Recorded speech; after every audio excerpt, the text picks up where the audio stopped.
Hello and welcome to the Nintendo Nostalgia Podcast. My name's Chris Warren and I am really excited to be your host today. Also joining me for this episode, we have my good friends and co-hosts, Ryan Black and Joshua Taylor. Ryan, how are you doing today? Great, man. Great, glad to hear it. And Josh, what about you? Not too shabby. Cool, very good. So without wasting any more time, why don't we jump into what we are radical rexing about?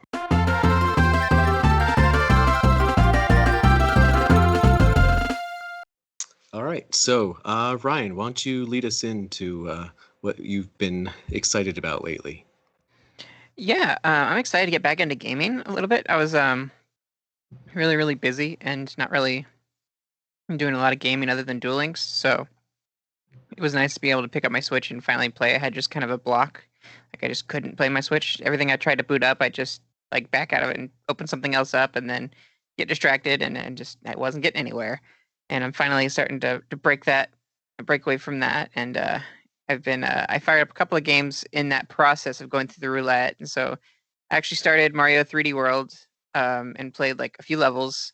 And then I hopped out of that and I played a couple other games. I think I started SteamWorld Quest and played just a little bit of that. And Nice. then I hopped out of that and did some of my World Ends With You daily stuff. And then, nothing's really like super clicking for me until I listened to Nintendo Dads yesterday. And, they highly recommend a game called Stick Fight, the game. And it's only like $7.58. It's like, okay, I'll pick it up because it came highly recommended for like multiplayer fun. I'm like, I really need a good multiplayer game that I can just really get sucked into. And I was really pleasantly surprised. It's one of those games that, yes, you definitely get sucked into it. You've got a 30-second match, and then it just immediately sets you up for the next match. And you are stick figures, a la like old, stick figure memes where they're like fighting each other and stuff like that. You actually get to be that stick figure. And there's guns that drop in the arena. You can grab the guns and shoot each other, and just kind of like 30 seconds, all this stuff can happen. You have this snake launcher, and the snakes will try to eat you. There's like spikes and stuff you have to avoid. There's like lasers. There's like this boss mode where one of the characters becomes like super powered, like a phoenix, and has different like modes that they'll cycle through, and you're trying to take them down with the big health bar, and it's just the most random stuff, and you never know what you're gonna get thrown into. And it's got multiplayer online and local, and it's quite a blast. For something so simple, it's got a lot of charm and replayability. Yeah, I can't put it down. Cool. That's always fun to find something new and weird to discover and actually connect with, Yeah. Yeah, I'll have to look into that. I do trust your judgment because you have recommended some great games in the past, and I actually I pre-ordered Chris Tales. Yeah, we talked about that the other day, so I'm really excited about that, and Awesome. I definitely heard that from you. Yeah. Oh yeah. So hopefully it holds up. I did some pre-orders too. I forgot about that. I did Skyward Sword, Chris Tales, and then I picked up 2 Pokemon Snaps. I think the only thing I have to get now is Neo World Ends With You and Tony Hawk's Pro Skater that I know that's coming that I really want to pick Yeah. up. So. Right. Okay. I totally forgot about those. Oh yeah, and also at the end of this week, the World Ends With You animation comes out, and I'll get to watch that. That'll be pretty cool. What? Already? Yeah, the anime. Yep. Wow. Oh, I that's believe it's so the cool. 9th. I want to say it comes out the 8th in Japan, and then it's available everywhere on the 9th. I want to say for streaming. Oh, that's great. Cool. That's a nice little surprise for me. Question for you though. What do you think of 3D World? I realized after I played those first few levels that I had played those first few levels before, so I don't know when I would have played that. I don't really have memory of it other than, oh, this feels really familiar. I must have played this. And I don't know if I just sat down with everybody and that was their game, but I played a little bit of it with them or what. But it was just so familiar. Like I don't know. I kept like jumping off of like the side of the level a lot and stuff. I felt like I just didn't quite get into the rhythm when I was playing it. And so I was like, this isn't the time to play right now. I didn't have the focus. So I definitely am curious to see where things go once I get past the stuff I've already played. And I don't even know where that mark is, honestly. Maybe I just cleared the first world or something. But yeah, it's interesting. I'm like being the cat Mario. In fact, I don't really want to be anything else really. But it's fun. Cool. Yeah, keep me posted on that. It gets very strange the more you progress. So I'm curious to see what your thoughts will be as it gets more and more bizarre. Cool. Glad to hear that you're doing well and you have some fun new things to play around with. Josh, what about you? Hey, well, it's been a little bit of a wild ride lately. I mentioned it some before in March. But long story short, we had two close family members pass away, two of my mom's siblings. So that kind of stunk. But uh, Sorry to hear about that. yeah, I mean, it is what it is. And personally, I feel like, long story short, I feel like they're in a better place. And it is what it is. But we also, along with that, we also had a Disney trip and all this other stuff. So long story short, I wasn't playing a whole lot of like new stuff. Just wasn't really into sort of my normal flow, so to speak. But we did jump into, or I did pick up the new Monster Hunter. I've had it pre-ordered for a little while now, so I went ahead and picked that thing up, and I was actually really happy I did. I've never gotten into that series before. I tried some of three on Wii U, maybe one other one I can't remember, and it just didn't feel right. It felt like it was lacking some polish, kind of clunky and stuff, complicated stuff I just didn't understand. But this one, it's like I like the demo a lot, and the direct kind of caught my attention. And I was like, "Oh, what the heck? Let's get it!" And I'm ashamed to say about how many hours I've put into it since it came out. um, whatever day Tell that was, a us. little over about a week and a half ago. So, yeah. Anyhow, um, Oh, yeah, no that one's spoilers. definitely Keep your that one's secrets. yeah, that one's definitely got my attention. It doesn't. A lot of times when I get into a new series, I do want to go back and try other ones. I don't think I feel the same way with this, from what I Don't do it. understand. Yeah, Right. I That makes sense. so I think for this, I'm gonna be good sticking where I am and just Mhm. maybe being more invested into it in the future. Right. um, but yeah, I love it. The only problem is, and it has sold well, but I don't feel like I know hardly anybody that owns it, so I haven't got to play online with like anybody. I know. So that kind of Sorry, that sucks. breaks my heart. It It hurts seems like because a like I want to play with you, but I'm not really in a place to play it. But like I would love to play that with you, so I am considering it. Just so you know. well, it seems like a really like I know part of it is really kind of online focused. Like it really wants you to have other players, which I can play with random people, but it's just not quite as fun. I've saved a lot of that for when somebody is available. But other than that, like if you're new to the series, this might be a really great place to jump on. I actually have written an article kind of about that for the Nintendo Village that should be going up soon. So maybe I'll share that out. But yeah, Awesome. that's the biggest thing. Was that game, and I also had another one preloaded was Star Wars Republic Commando. That was like an Xbox, not an Xbox One game, an original Xbox game back in like 2005. And I remember playing it on like my cousin's Xbox and all that, and really liking it. So I went ahead and downloaded it again on here. I remember even in college, I was reading some of the books, kind of like related to it with its same title, and it talked about some of the same characters. So I really got into this, what was it, 10 or 15 years ago now.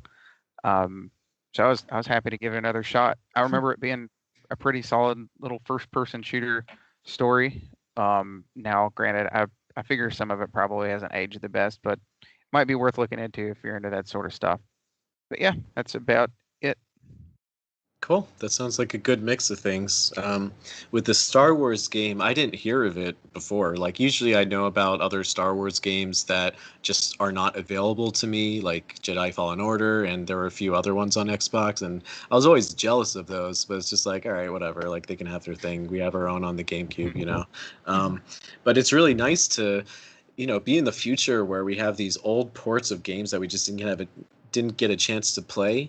And Right. I'm gonna have to look into this one because I think that Limited Run Games is gonna make a physical copy of that one pretty shortly. So Ooh. yeah, I'd love to jump on that. It's fun to play like not just Star Wars games, but games from that era. I just like how they feel, mostly because of nostalgia. I'm just so used to how most games play. It's something about like muscle memory, and I'm just very fond of that type of play style. But yeah, it would be really great to play like a new quote unquote Star Wars game from an era that I just didn't get a chance to take part of. So yeah, I have I have my eyes out on that one, so I hope the reviews are good enough. It doesn't have to be perfect, just a fun, Right. silly Star Wars experience. That's all I care about. So, yeah, thanks for bringing that up before.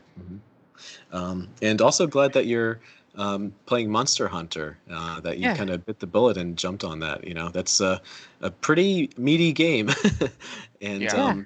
Yeah. we've talked about that before. It's there's a lot of depth, and it can be a little intimidating. But I'm really glad that you're enjoying it. I wasn't sure how that would go down, but I watched your I'm stream and it looked pretty cool, and the graphics. Oh my gosh, amazing. I'm a little surprised myself, but yeah, it's that it sinks its teeth into you. Yeah, There's a totally. lot of Right. little aspects to get into. Yeah, I've got to exactly. I've got to shout you out, Josh. You were mentioned this week on the Nintendo Dads. So they gave you a shout out and said you stream and are part of the podcast. I thought it was pretty cool that you got a shout out there. Yeah, that's So what I heard. yeah. I apologize if they're listening. I have not got to listen to much podcast at all lately with my different schedule. But yeah, I appreciate that.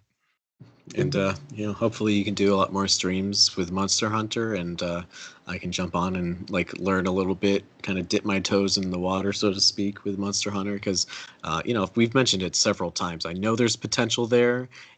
It's just like a little intimidating. So Mhm. um, If it a gets you, little it gets you familiar. there. Yeah, Yeah, yeah, I understand. yeah. But I mean, I think that if you like it and you can get into it, we have pretty similar tastes, so that makes me feel pretty confident um, about potentially getting it. So we'll see. Mhm. Yeah. As for myself, not too much going on. It's just been a really, really, really great few weeks. The weather's been beautiful lately. I've been going outside, like the flowers are blooming, and it's just been so comforting in that way. It's such a small, silly, non-gaming thing, but it just really makes me feel so much more alive and feel like I'm getting my life back. So that's just been something that has been keeping me going. Gaming wise, though, I've been playing a game that I never thought I'd be playing. And that game is Diablo 3. Nice. Yeah. It's been a game that I've always heard about, and I heard very good things about it. But I just figured, that's not really a game for me. It looks very intense. It looks a little dark. It seems very, statistical, if that's the right word. Lots of stats, kind of like Monster Hunter. So there's that factor that always kind of put me off. But I've been playing online with a friend. We both got it at the same time, and it's really, really good. It's just a very, I don't know, fun, relaxing experience. I kind of call it like a more gothic Lord of the Rings type game. Has very similar elements to that. I don't really know how to describe Lord of the Rings, but it's like this medieval fantasy kind of thing, but slightly darker. Nothing too crazy though. Do you have the But Switch it's version, may I ask? yes, yeah, all on Uh, Switch, totally. Okay, I wanted to play that Same. because Ganondorf, I heard it was like a costume or a character or something in it, but I haven't Yes. gotten a Mercy chance to. Wings. Oh, okay. See, Ryan knows more than I do. Have you played it, Ryan? Yeah, I own it. I played it on Mac when it first came out. I didn't get very far in it, but in fact, I always get past the first like dungeon area, beat that boss there, and then I never really picked it up. But that's about where I got it when I played with the Switch Mhm. version. We got together. It was me, Jacob, Tom. I don't know if there was another person. I don't know if Kyle was there or not. Oh, weird. But we got together, sitting around the same room at Jacob's house and played together. But we never had another session after that because COVID hit and we just kind of fell Oh, off the Okay. bandwagon. So hmm. I didn't know that. Okay. yep, Maybe like all of us can play together. That would be pretty cool. If you were definitely, open to it, at least. Yeah, that would be yeah. great. Okay. Cool. Except for Jacob always sells his games that are multiplayer, so Right. Yeah. you got to Do you get him to think he quit sold that. Diablo? Yeah, he sold it. Ugh. All right. Got to Well, get him to quit that. Like Splatoon, Diablo, like we can't play those no. games with him anymore. Seriously. Oh man, then he's gonna regret it. Oh well. Shoot himself in the But foot. yeah. He's But yeah, fired. it's really cool to try a new game and have it work for me. I'm still kind of understanding how it works. It's What are kind of you? like with Monster Hunter. Oh gosh, we play like one dungeon per day, so I think we're like 3 or 4 dungeons in so far. What Um, class are you running? Oh boy. I think I'm a wizard-like guy. Okay. Keep in mind, I'm not an expert in these terms. I was playing as a Uh, monk when I played. I like the monk a okay. lot. I throw things out. Okay. Okay. I don't He hit goes things with a hammer whoosh. or sword. That is my scientific way of describing it. But yeah, it's really fun. It's like relaxing, and you just go around and kill stuff and explore areas and try out new moves. And my favorite thing is like when a new enemy appears and you have to like kind of strategize about like how to approach. How to like conquer them with all the people. Oh, Ryan and Ryan and Josh is showing their little ditties. Yeah, amiibo. Oh yeah, I was gonna bring that up. Forgot about that. And actually, there's amiibo for Diablo, which is actually insane. I have that. That I they have would the loot have. goblin. I want it. I'm thinking about It's getting it. adorable. It's actually not Oh, that expensive. It's like $20. I'm like, what? I like how Uh, it is I, a part of their Cute but Deadly series, and it's an amiibo. It's like it's a weird like combination of those two lines. it's so strange, but I love I know I'm it. interrupting, but I did get my Banjo Kazooie amiibos. So Yeah. Yay! Oh, amiibos, by the totally. way, and I Yeah. pre-ordered Magna Malo from Monster Hunter. That should be showing up like Ah, tomorrow. Awesome. lucky. How did you get So it? it showed up for about 30 seconds on GameStop the other day, and I have Nintendo deals, I think, for notifications to pop up on Yeah. Twitter. And I grabbed it, added it to my cart, and got out really quickly. And then, like when I went back to check it, it was sold out already. Awesome. But yeah, If you see any like tips about getting the amiibo, I actually am really considering getting it. It just looks so cool. Um, hmm it's kind of funny how it doesn't fit on the amiibo stand. It's only yeah, it one is leg kind of on it, I comical. It's think. like, why didn't they make a bigger stand? But then I kind of like that they didn't. Right. Yeah.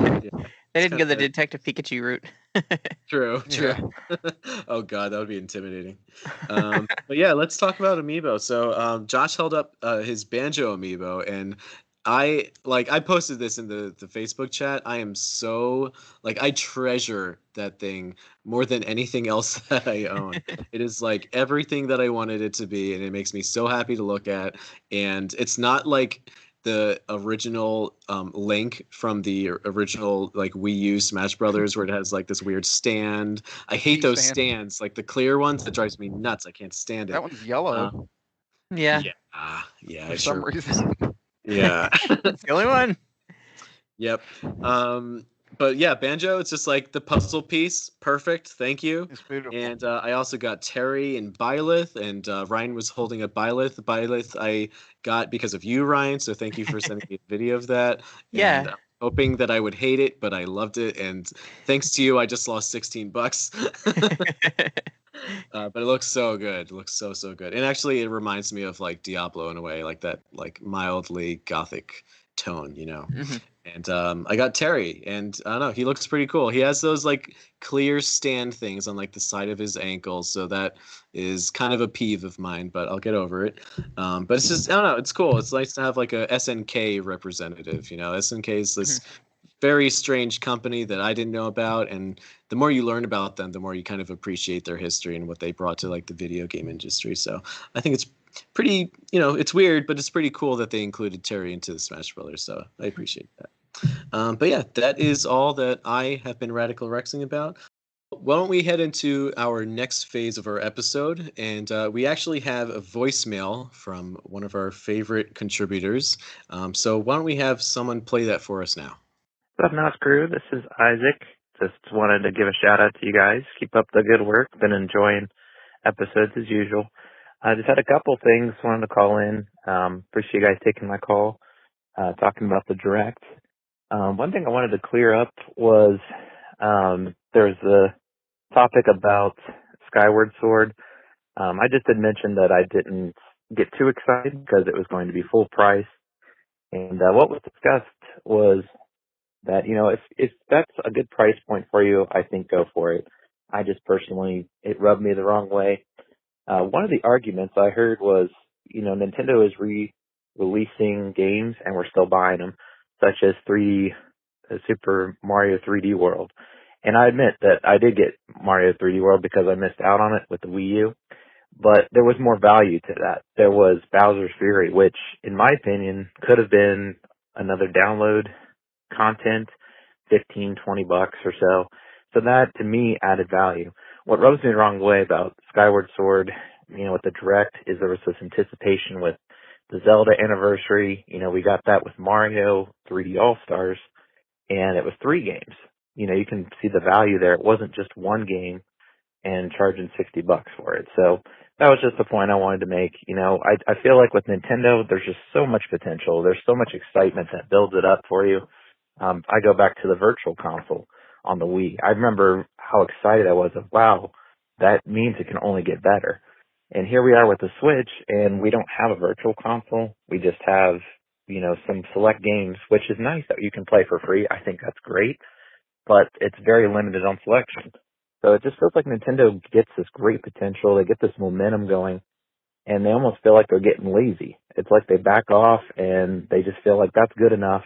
And as a consumer, one that enjoys Nintendo products, I just, it kind of rubs me the wrong way sometimes. But I'm still a big fan of Nintendo. That's not saying I don't dislike them, but, I'm glad that I wasn't the only one that was a little frustrated with it at all. Other thing is, I got my Banjo-Kazooie amiibo, and I think it's fantastic. It looks just like Banjo-Kazooie. I thought I'd get your thoughts on the Microsoft copyright on the bottom. That's been kind of trending online, and I did find it interesting. At least it's on the bottom. We don't have this big Microsoft on them. But anyway, just wanted to again give you guys some shout out. You guys take care. Awesome. What most people don't know is underneath that puzzle piece is an Xbox logo. How dare you? Don't put that out into the universe. But yeah, it's pretty cool. I don't know. I'm not a huge Microsoft fan. I'm not a big Xbox fan, but what I do appreciate is when there is good competition in the video game industry, and for companies to think outside the box and actually use like unity and camaraderie to kind of better themselves. I appreciate that instead of like these like dirty tactics that we've seen in the past. So it's nice to see companies that are completely different collaborate, and we never thought we would see, once Rare got acquired, Banjo-Kazooie in Super Smash Brothers. It is still, to this day, one of the most mind-blowing things that I've ever witnessed in my entire life. Like when I saw that trailer, and every time I see my amiibo, I'm just like, wait, am I hallucinating? No, that is real. That is a Banjo-Kazooie amiibo, and that means that Banjo-Kazooie is in Super Smash Brothers, and I still cannot believe it. I wish you could have been there when he was announced. We were all there at E3. I know me and Jacob were jumping up and down. I was like, yeah, it was fantastic. It was probably a good thing that I wasn't, because I did fall out of my chair and scream and say a lot of things that you guys probably would not approve of. But yeah, I'm really happy about the amiibo. And Isaac, about your point with Skyward Sword, I don't remember what I said, if I was even on that episode, or what I said. But one thing about Nintendo is that they really value their games and their properties, and they hold in very high regard the value of each game that they release. As we've seen before, they don't release a game until it is ready. That was something that happened, I don't know, mid GameCube-ish to Wii era, whereas some games don't hold up when they didn't apply that philosophy. So they think that if a game is a finalized and excellent experience in itself, that inherently has high value, that you can price something at a high price point, and people will pay for it because the value is there. So I don't. It sucks. It really sucks as a consumer to have to pay that price, but it kind of makes sense, because if you know your value and know the greatness of what you're selling, it kind of makes sense from like a business standpoint. Because if we didn't ever have Skyward Sword, we would be really frustrated by it. But people are going to pay $60 for it because they know that there is some value there, that the game is, it has a lot of production value and a lot of thought put into it. So, it's not great that it's going to be priced that high, but it is great that we have a game that exists that they put a lot of effort into and that we'll be able to re-experience with a somewhat new way. But you make a really good point. Just wanted to say you make a great point about 3D World having more value because of Bowser's Fury. I completely agree with you there. But yeah, just wanted to say that. Ryan and Josh, did you have any other comments about his voicemail? I do want to bring up the point that they did do the control remapping for the right stick, which I'm really happy that they did that. That was a little bit of effort they put in it, just making sure things looked better on HDified, I guess. I think this game was a game that they offered on that. There was an HD console they offered in China, if I remember right. And I think that was one of the Wii games that they had already done the HD treatment for. Yeah, So it wasn't like a big change, but I'm kind of curious to see if they'd put anything else in the game, like how they had to modify Tingle Tuner to be something else. That was the Miiverse thing. I wonder if there's anything that they've done with Skyward Sword that makes it different. I'm sure there's some quality of life stuff in there. If they made some certain areas more bearable, I don't know, kudos to them. I think I'm actually more inclined, even though I really love Link's Awakening, I'm actually more inclined to spend $60 on Skyward Sword than I would on Link's Awakening because Skyward Sword is such more of a fuller game. And just the story is so great and the music is so great. Like you're getting a good deal for this, and it definitely, if you haven't played it before, worth every penny. Yeah. I haven't really played it, but from what I understand, what is there is great. It's just that there's these little things that kind of get in the way of your enjoyment. Like, from what I understand, the motion controls got kind of annoying, and Fi, whatever her name is, she got really in the way. What was that? Nothing. Bad joke. Yeah, I just hear that she got really annoying. So hopefully they are aware of these things and they make it the full experience that they intended it for it to be. Because it seems like the whole meat and potatoes of the game is there and is great. It's just, getting to enjoy it without these little hiccups. It was before and hopefully won't be now. To completely unravel what I just said, though, not and kind of argue Isaac's point here. If you look at what actually Skyward Sword came with originally, with the soundtrack and the golden Wiimote, like looking at that and then comparing what we're getting now for $60, and we had to pay extra for the Joy-Cons that are themed for that, like it's definitely like a very, very different beast here. And it's also a port, so that's another strike because everything that Nintendo does right now is ports, or well, most of their things, and I'm really thankful for that. Don't even take me as me being like ungrateful for that. It's just like, hey, you didn't do something as great as you did in this other anniversary. So like maybe they aren't going for the big Zelda anniversary this time. Fingers crossed for Metroid, but not likely. Yeah. Yeah, I felt like with Skyward Sword, and I love Skyward Sword. I put a ton of time into it when it came out. But with Wind Waker and Twilight Princess, when they made the HD versions of them, I feel like they both look noticeably different, and they both had some decent changes in them, and I thought they were worth it. With this, it feels like it doesn't really look all that different. They just, put it in HD. Like they didn't really improve all that much, at least from like the one preview we've seen. So maybe I'm saying too much too soon, but it just kind of looks like the Wii game. Like when I've seen some clips of it, just slightly better. Like it's not as big of a jump, so that's a little bit disappointing. And again, so far I don't really see anything extra, like any new dungeon or something. It's just kind of it. I'm not gonna lie, I'll probably still get it. I love that game, but yeah, I definitely feel like that could be handled maybe a little bit better. Obviously, the virtual console or the lack thereof could be better. Right.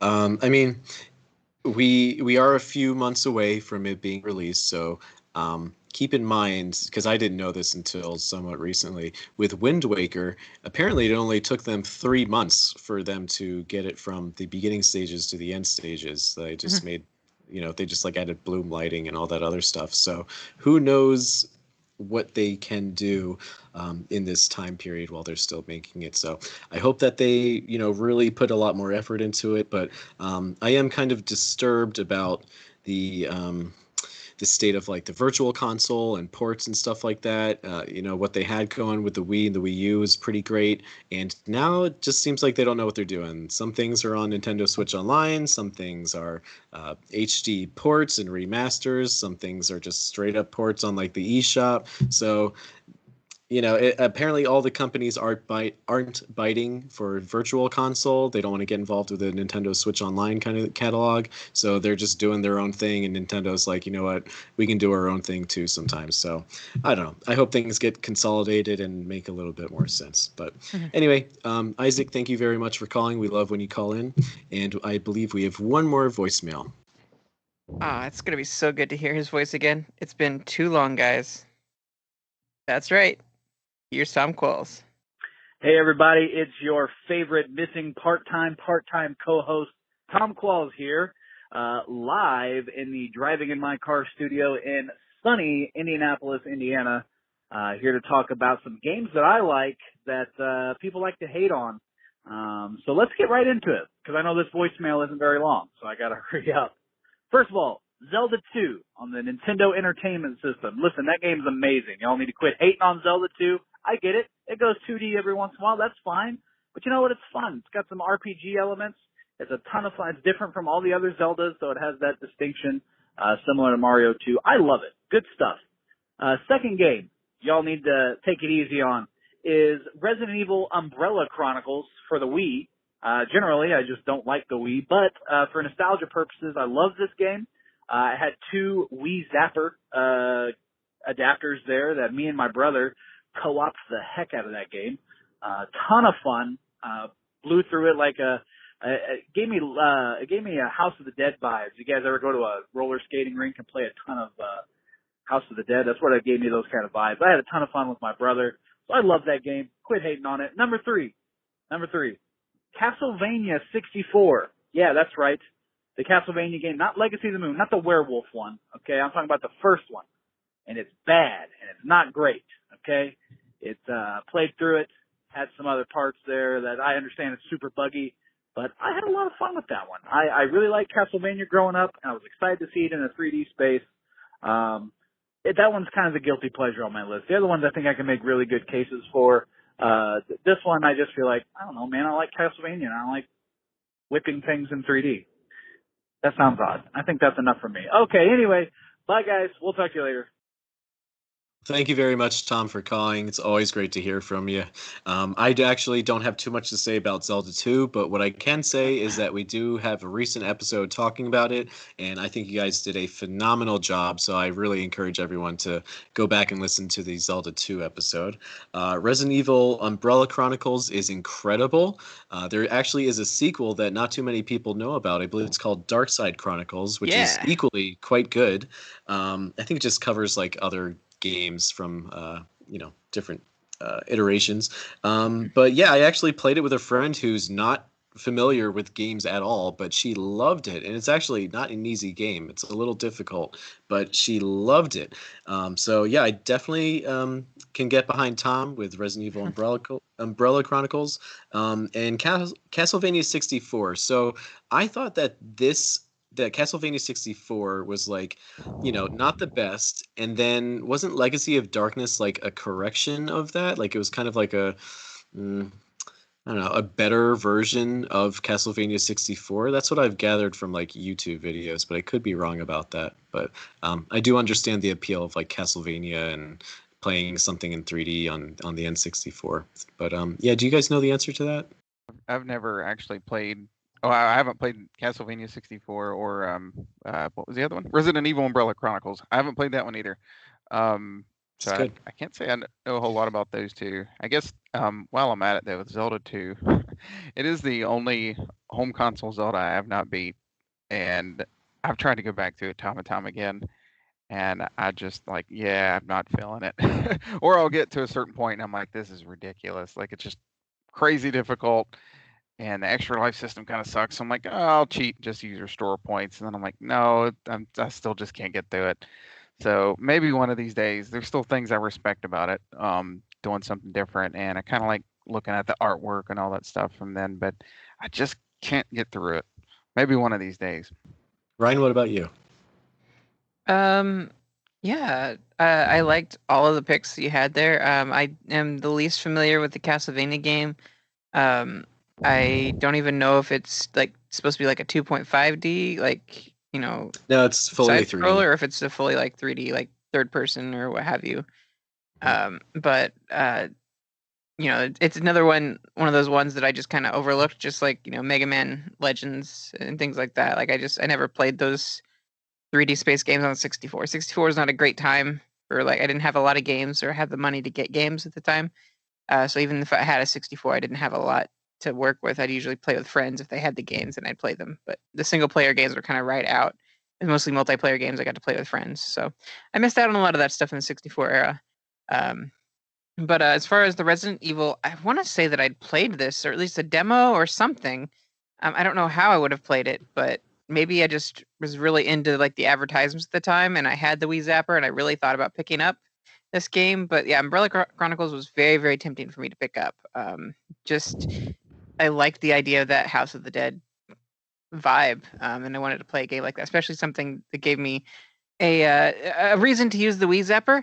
But I will get into that a little later in the episode. Wink, wink, nudge, nudge.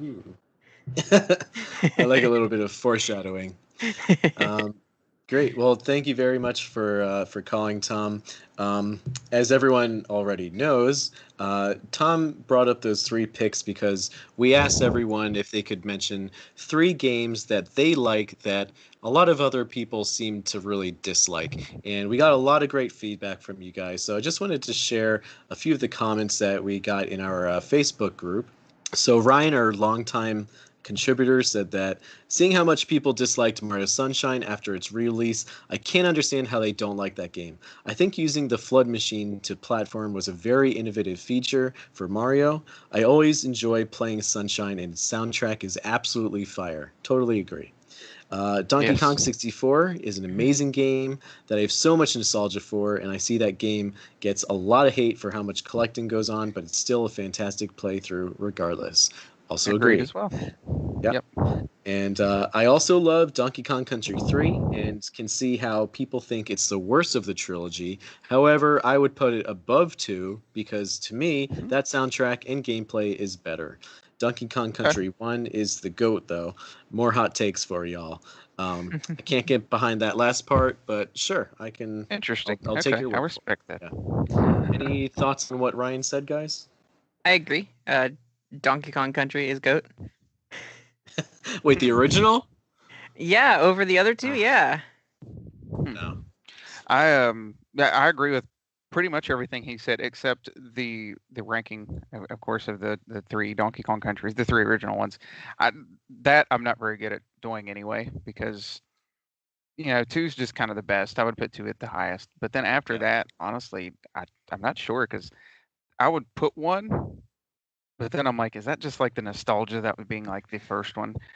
I don't want to get too far into it. This is kind of getting into my topic a little bit, but yeah, I respect that choice. I'll put it that way. Yeah, I mean, I haven't played too much of 3. Actually, I haven't really played 3 at all. But I played a good amount of 2 so far. I'm still playing it right now. So, but I believe that 2 is a little bit better than 1. But in a way, I can kind of see each of them being like good in their own way. Liking each for what they are separately is totally fine. I love Mario Sunshine. Going back to what he said about Mario Sunshine, I love the music. I love the graphical style. I know it's not perfect, but I don't care. It's still fun, and I think that's a really great pick, Ryan. And Donkey Kong 64. Donkey Kong 64 made me a gamer. Literally, that is the game that made me a video gamer.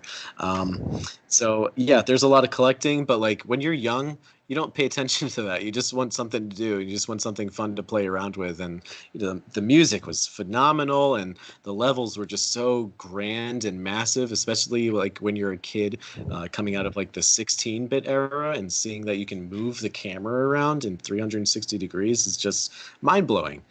So yeah, thank you, Ryan, for your picks. We have another Facebook comment from Eric Brankamp, who's a very frequent contributor, and we love hearing from him. So Eric says, I love Paper Mario Sticker Star. I get why it's so disliked. It's not the Thousand Year Door or the original. But I never played those originals, and Sticker Star is a lot of fun for me. Well, I'm glad that it's fun for you. What do I you have guys a have lot to to say say about here. Eric's comment? What's that? So this is one of my runner-ups for unpopular opinions. I really like Sticker Star as well, but asterisk, I got it for $5. So it was worth the $5 that I spent on it. I absolutely loved it. I was very, very conscious of using stickers. Like even in real life, like I won't use stickers if I don't have to. So I was like really, really like conservative as best I could, and so like I didn't have any issues with like using. I think a couple times I wasn't sure what to use in the right place, but so I did get stuck a couple times, and I know I did get frustrated when I played the game. I'm not going to say that I didn't, but I enjoyed my experience with it for the $5 that I spent. And I don't know why people give so much hate to it when just because it wasn't. I feel like a lot of it was just because it wasn't the old style, the old stuff that it could have been. And it was definitely a far cry from what I hear Thousand Year Door is. So I've never played that as well, so maybe that is a factor. I have played the original, but maybe that is something that plays in there. And I've always thought like maybe because I haven't played Thousand Year Door that maybe I would have hated Sticker Star if I had played it first or not. But I don't know. Well, first of all, I completely agree with you that hating on Sticker Star is a popular opinion. No, I'm kidding. But first of all, you need to play the Thousand Year Door. That is essential playing. And I will If it was actually on assign that. something that I could play it What's that? on, I would. Do you have a GameCube? I have a GameCube. Have you seen the price online for that game? It's ridiculous. Okay, that's fair. Not accessible. One, Yeah, Sticker Star is. sure, totally. I'll just quickly say that's definitely at the bottom of the list on the Paper Mario games. It's one of the only two I haven't beat. I haven't beat Color Splash either, and the Color Splash was okay, but it definitely carried over some of the same issues. It was better though. I really like Origami King as much as I like the old style, the 64 one, and Thousand Year Door. I did really enjoy my time with Origami King. Yeah. I have Sticker Star. I played a good amount. I think I got into like the fourth world, and like I mentioned to Eric, it's a really good looking game. The graphics are excellent, and it plays a lot like a Paper Mario game. It's just that the sticker mechanic is different, but I actually kind of like it. It's different and it's appropriate for like the paper mechanic. But I just found it a little frustrating only because I just don't know what to do at times, and like I don't want to have to look at a guide, and I feel like I sometimes have to. But I'm not gonna yuck on your yum, Eric. It's a pretty good game, like for what it is. If you can put up with the little bits of roughness, I'll put it that way, with the game. But yeah, that's a good pick. I really don't want to trash Paper Mario Sticker Star. I think there's a lot of potential there. So thank you, Eric. And two quick comments. So Matthew says that Castlevania Adventure for the Game Boy, which plods along and has a brutal level 3, Super Mario Land for the Game Boy, which seems to feature Mini Mario and has some strange gravity when jumping. I treasure both of these as a kid, and I played through Super Mario Land within last year. I could totally see those. I don't know too much about Castlevania Adventure for the Game Boy. I'm glad that it exists. I'll have to look into that. Super Mario Land seems like it was like a weird experiment at the time, and they really perfected it as they went along. But I like that it's weird and that they tried to bring a Mario experience to a Game Boy. Any quick thoughts on either of those guys? I want to say Castlevania Adventure was on the Castlevania collection. I could be wrong on that one. Okay. It's not. Okay. No, it's. I don't know. Maybe I'm thinking of. Well, there's a Game Boy one on the. You talking about the Switch collection? Yeah, maybe that was it. I realized there was a Game Boy one or something, but Yeah, it could be. Yeah, there's a Game Boy one on there. The Game Boy Advance one, unfortunately, is not. I don't unless I'm forgetting it being there. I was mistaken on that one. Kid Dracula is. That's what I was thinking of. Okay. That's yeah.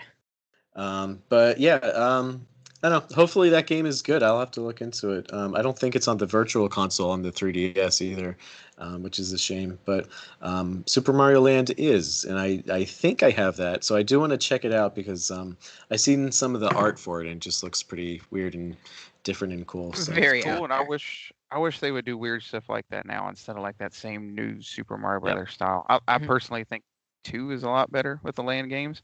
But I mean, there's one's pretty cool in its own right. Like I said, the different stuff is pretty neat. It's short, but it's still pretty neat. You got to Yeah. respect the time it came from, I guess. Exactly. Yeah. If you have the right context in mind, I totally agree. And then our last comment is from Toby. So Toby said, I still enjoy Yoshi's story. I haven't gotten all the endings, but I don't mind having a quick game. Blue Yoshi rocks. I agree. I have that amiibo and I love him. I'm sorry, I have like a blue Yoshi amiibo and I love him. But Yoshi's story, I tried it a couple times. It's not really for me. It's not clicking for me just yet. I'm okay with how it looks. The sound is a little odd, but like it's one of those things like we mentioned before. You have to kind of think about the the context of the time that it came out. 3D games were very new, and you had this weird N64 controller to play a Yoshi game with. So they did the best that they could. I'll still keep tinkering around with it, but we'll see. The jury's still out for me, at least. What do you guys think about Yoshi's story? I remember really liking it as a kid myself. Me and along with my cousin both used to put a decent amount of time into it. I think I even fully completed it at one point. I always thought it was kind of weird where it was like happy-go-lucky and stuff, and then it would get like oddly dark when you'd lose a life. But yeah, I do remember going back to it, unfortunately, not too long ago on one of the virtual consoles. And maybe it was just the emulation, but it didn't feel as great as I remember to control. Maybe it's just playing a 2D game with a stick. I, I yeah, I'm not sure if it is one that I really die to go back to as much as I thought I would. But I mean, it's not bad. I think a lot of people tend to forget about it and hate on it, but I don't think it's a bad game. Right. Mhm. Yeah. Okay. Well, thank you everyone for your great Facebook comments and for the voicemails as well. So I think now would be a good time for us to share some games that we really enjoy, but sometimes they don't really get the love that we think they deserve.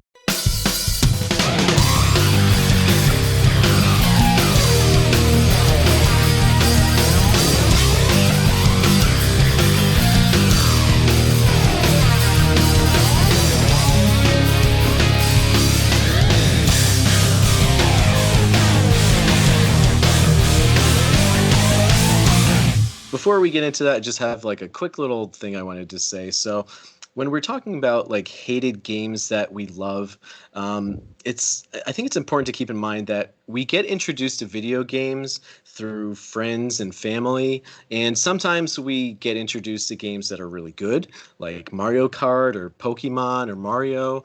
And sometimes we're introduced to gaming through not so good games. I was introduced to video games through like Dino Wars and Magi Nation for Game Boy and like Power Rangers on Sega Genesis.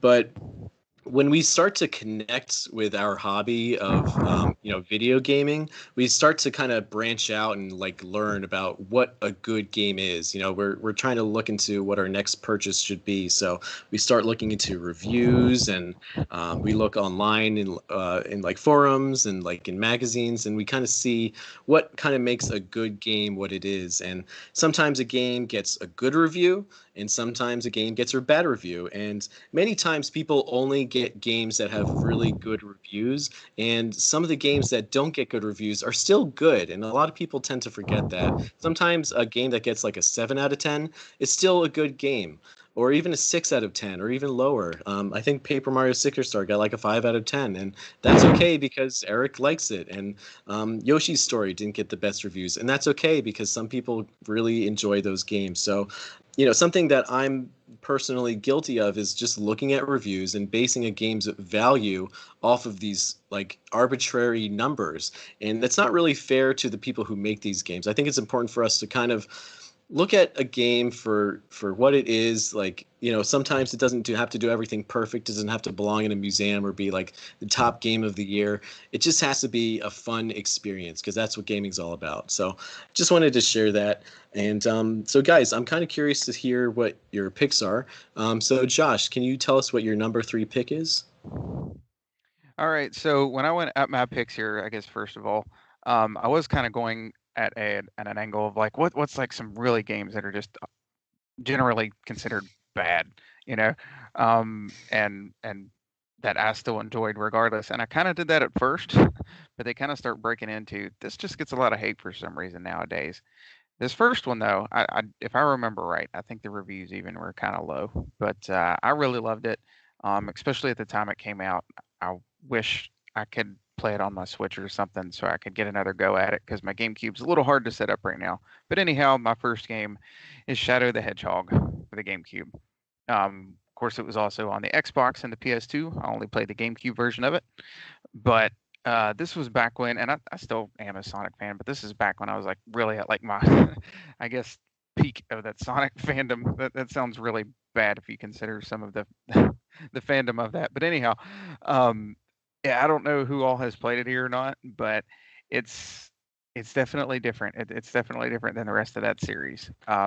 Because with a lot of it, Shadow can pick up weapons. Like you can pick up guns, you can pick up like swords, and you can also get into some vehicles like tanks and things like that, which it sounds ridiculous because it really is ridiculous once you get into it. But it's got this really heavy like edge to it, like mid 2000s edge. I think it came out in 2005, and it shows. And I can't help but still kind of love it, and especially again like at the time I was in high school, and it just the tone fit for what I was wanting at the time. The music in it is I think actually the music is still mostly pretty good. If you listen to like the main theme of it, I think that's worth checking out. But I really had a good time with it. There was like 10 different endings. I think you had to get them all to get the last like true ending. But like all of them ended a different way. You could choose on every stage. Maybe there was a couple where like once you got to a certain path, you were kind of one of them wasn't to work. But anyhow, every stage you could pick like to do the hero mission, the neutral mission, or the dark mission, and you could even switch like partway through the level. Like, hey, if you're gonna be good, kill all these aliens. If you're gonna be bad, take out all the gun soldiers. If you're gonna be neutral, just grab the goal and get out of here. And so it just depended on what you did, you would go on to a different level and the story would change and then you'd continue down this path a different way. So I thought that was really cool. And I actually went through and got like all the different combinations of ways to go through and all of this and got the endings and all of that. I really loved it. And I didn't really get what everybody's hate was towards it. Granted, I haven't really got to go back and play it in a while. The controls maybe were a little wonky, so to speak, but I still really enjoyed it. I wish they could have done maybe a little bit more with this and sort of updated it, maybe have brought it back in some sort of way. Even with all the ridiculousness behind it, it was a little jarring. On one more note with it, to hear in a Sonic game, like any sort of curse words. I won't say it on here, but I'll just say, I feel like a child saying it this way, but I will say the D word was said many times. But Oh, wow. That's surprising. Yeah, it's not like there's not like the really heavy stuff in there, but there is stuff like that in that game, and it was really jarring, especially at the time to hear that. But other than that, I thought it was a really good time. Cool. And do Yeah, I check out some remember. of the soundtrack. We'll see. No, but I remember when that came out, I was just like, oh, okay, I guess he can do that. And the more I learned about it, I'm like, oh, they gave him a gun. Okay. And I'm like, why don't you just give him a cigarette too? Like, what is this? It's Conquer. But Oh, yeah, I'm not that's gonna called. lie. Shadow's like a very cool looking character. There's no denying that. There's just like something about him, and it's just. I imagine it's one of those things where it's just like a Sega game where we know it's not perfect, but there's just something about it that's just fun. Like Sonic Heroes. I love Sonic Heroes, but it's not the best game, but I love it. So I imagine it's kind of like that. And yeah, that's a good pick. Cool, Josh. Any thoughts on Shadow the Hedgehog, Ryan? I have a hat. I have a Shadow the Hedgehog hat. Oh no. He does. I remember seeing that in a magazine back in the day too, by the way. And I like really wanted it, and I can't remember what you had to do to get it, but I never did get a hold of that thing. I was disappointed. Someone just randomly gave it to me at GameStop, I think. I don't even know. But it's currently misplaced. I need to figure out where it went. But I really love that hat. I used to wear it all the time, and like 90-degree weather, I would wear it. So yeah, it's probably thoroughly worn out by now. But yeah, I haven't played the game though, not a single second of it. Though I Yeah. thought it was cool. When I heard the negative reviews about him having a gun and how ridiculous it was, that kind of turned me off to it, and I never gave it another chance. As much as I loved Sonic Adventure 2 Battle, like I never went back and tried the Shadow the Hedgehog thing. Yeah. Also, my friend John Hester really loved that game, and usually at that point we were not doing so great in our friendship, and so like if he loved something, then it was right out for me. Oh no.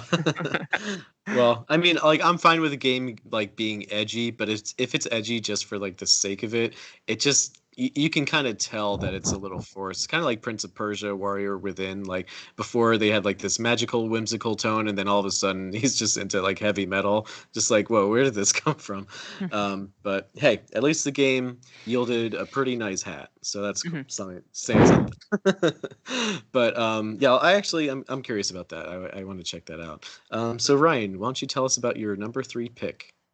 So, as far as any Nintendo fan is concerned, any Sonic game is the worst game ever compared to Mario and Nintendo in general. So, that the old console rivalry. So, I brought a Sonic game as well that not a lot of people have played. The concept is completely like opposite of what you would think for a Sonic game. So, this isn't a Sonic game about speed. This is a Sonic game about strategy. By strategy, I mean turn-based RPG. So this game is called Sonic Chronicles: Dark Brotherhood, and it is a straight up like they threw Sonic and Co. into a DS RPG game. Your overworld like travel was Sonic like. You run around, you run through loops, collect coin or collect rings. My bad. And but then like you get into these enemies fights, and you go into turn based, and they each had their own special abilities and things that they could do. Amy with the hammer, and Sonic with his different speed moves and stuff like that. But it wasn't a very fast game. But what really draws you into the game was the fact that the story was really, really deep, like really deep. And you learned a lot about the echidnas and the different tribes, the Nocturne tribe, and then the Knuckles tribe. Is that what they're called, Knuckles tribe? I just want to say they were like straight up Knuckles, or what were their names? In that, I feel like they brought up some lore that isn't really like doesn't connect to the other one, so I'm not really sure on that one. It might be like the Okay. Knuckles tribe in that one or something. So yeah, there's two different like echidna tribes, and I'm like I love Knuckles so much, and so like when they had this new like Nocturne character or this new like armored echidna, it was so cool looking. And I always wanted to know what they look like underneath the armor, and the story was really well written. Though the game was again slow paced because it was an RPG, and that was completely against what Sonic fans were used to. But I absolutely enjoyed it. And there was some difficulty spikes in there that were pretty frustrating, I will say. Um, but overall, I just really enjoyed that experience. I was really surprised by that. And I'm really into RPGs anyway, so I was willing to give it a try, and I was not disappointed. It definitely had that gripping storyline. Cool.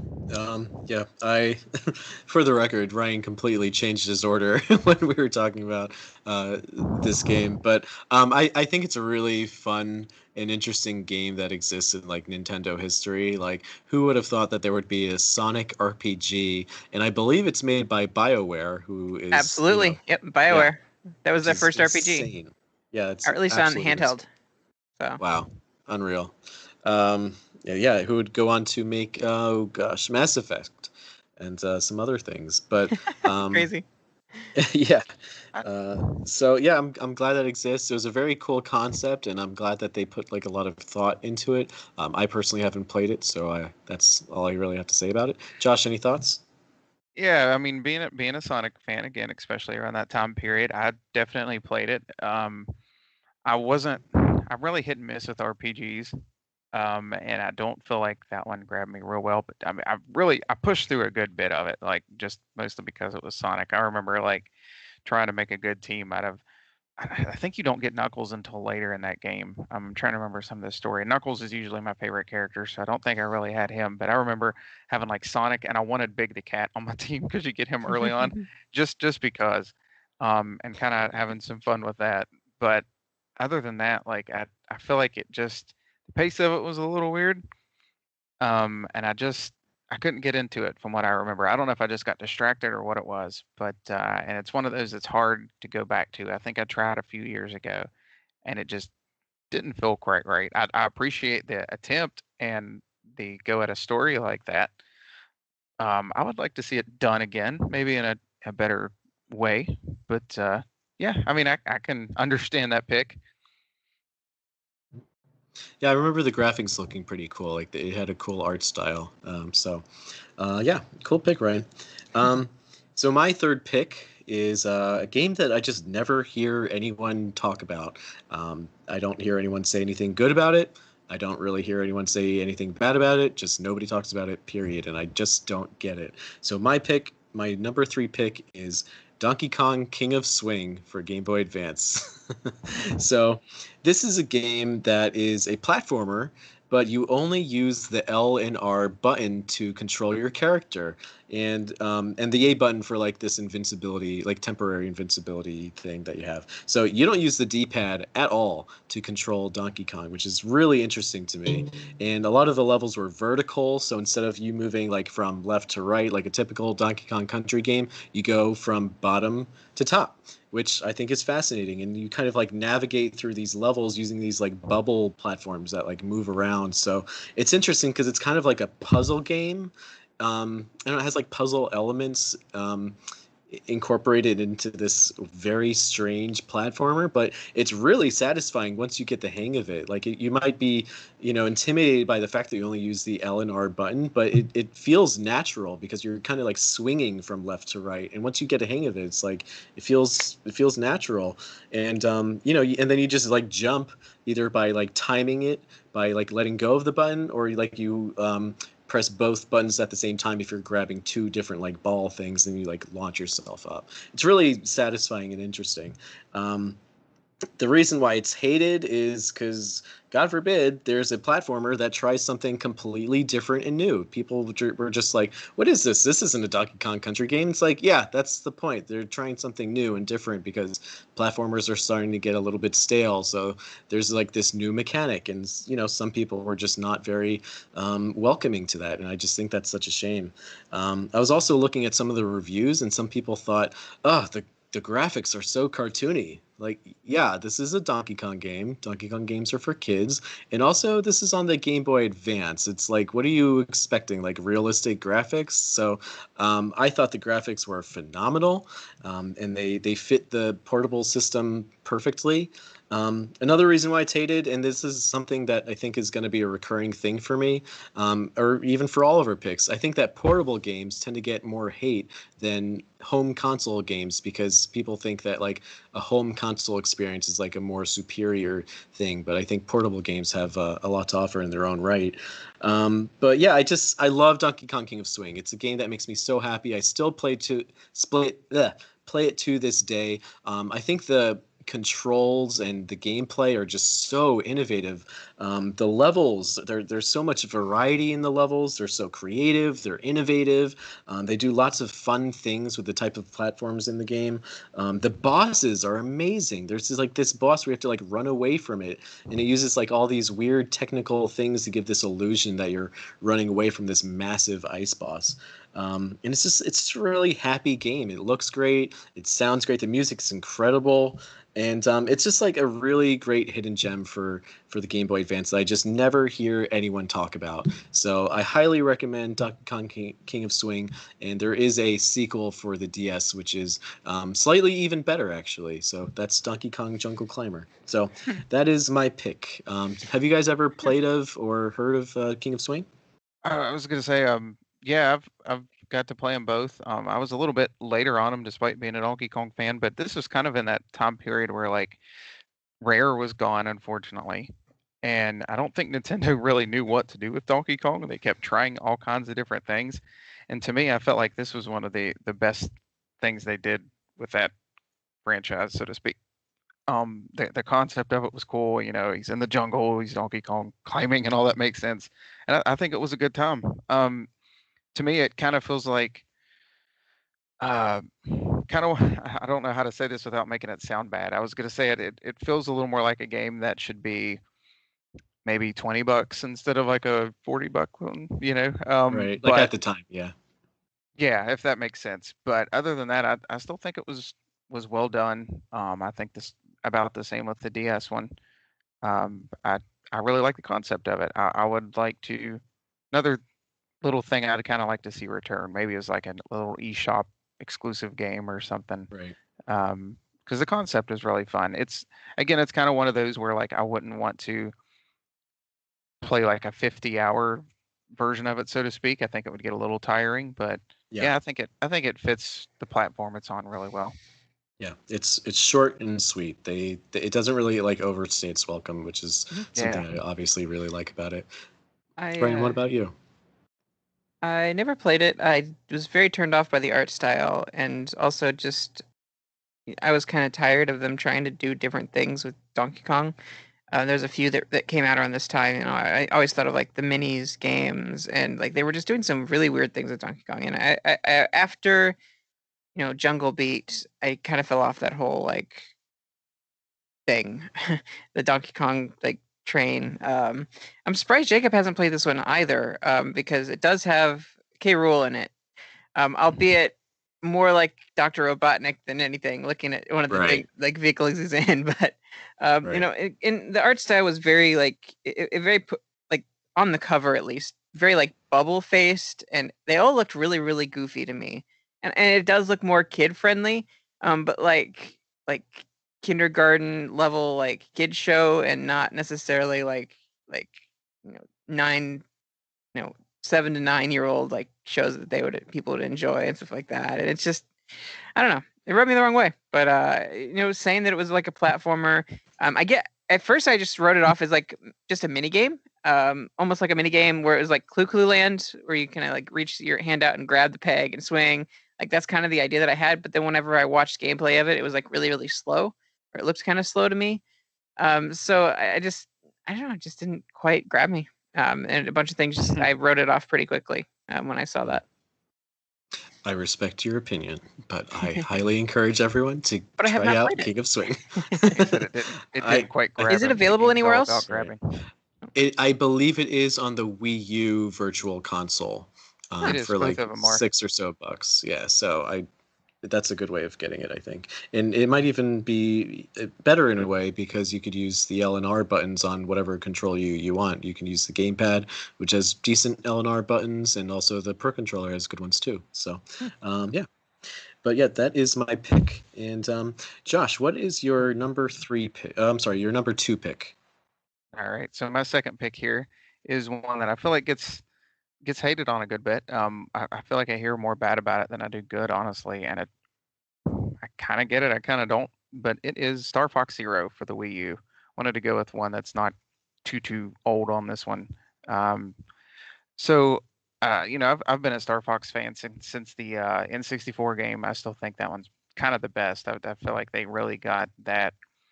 Just the flow of how I kind of feel like a Star Fox game works the best with that, like different different paths, couple different endings. Not, I guess it's basically the same thing, but just high score focused and things like that, without getting too complicated. And something you can sit down and play through in an hour or two. So I really like that concept for it, and Star Fox Zero sort of brought that back.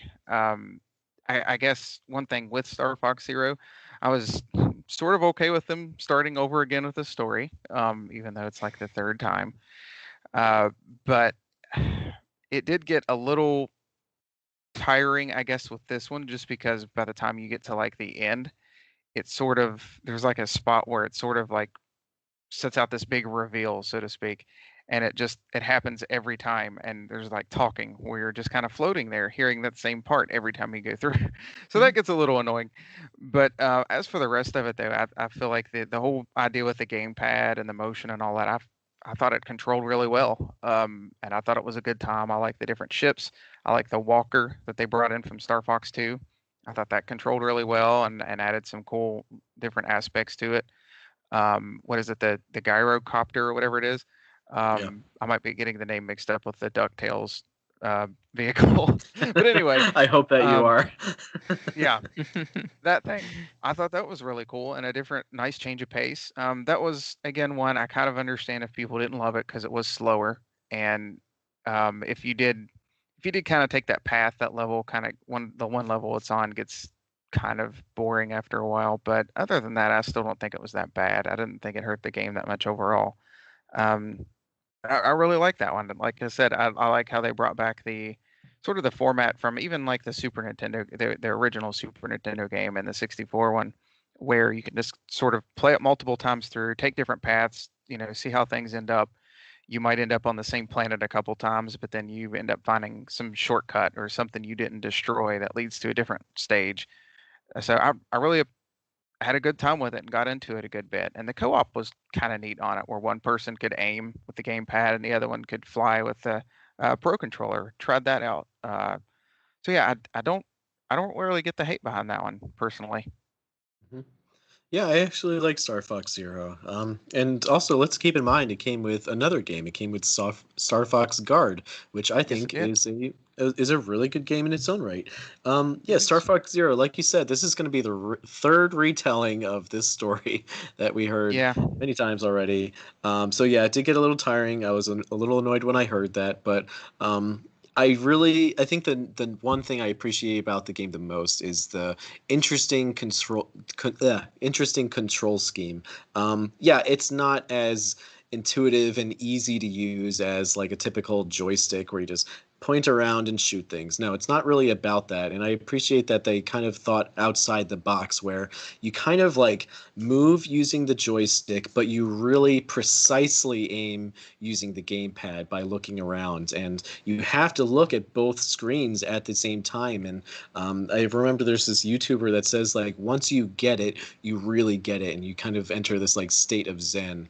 And I just think that's so awesome that that they were able to try to innovate with the gamepad despite the Wii U being the failure that it was at that time, late in its life cycle, and them being like, I really believe in this and I want to put this out there. So I think there's more that they could have done with the game, but I don't think it's a bad game. I think that people just really need to give it another shot. And if you don't like it, that's okay. We kind of understand that too. But yeah, I think people should give it a second chance. Ryan, what are your thoughts on Star Fox Zero?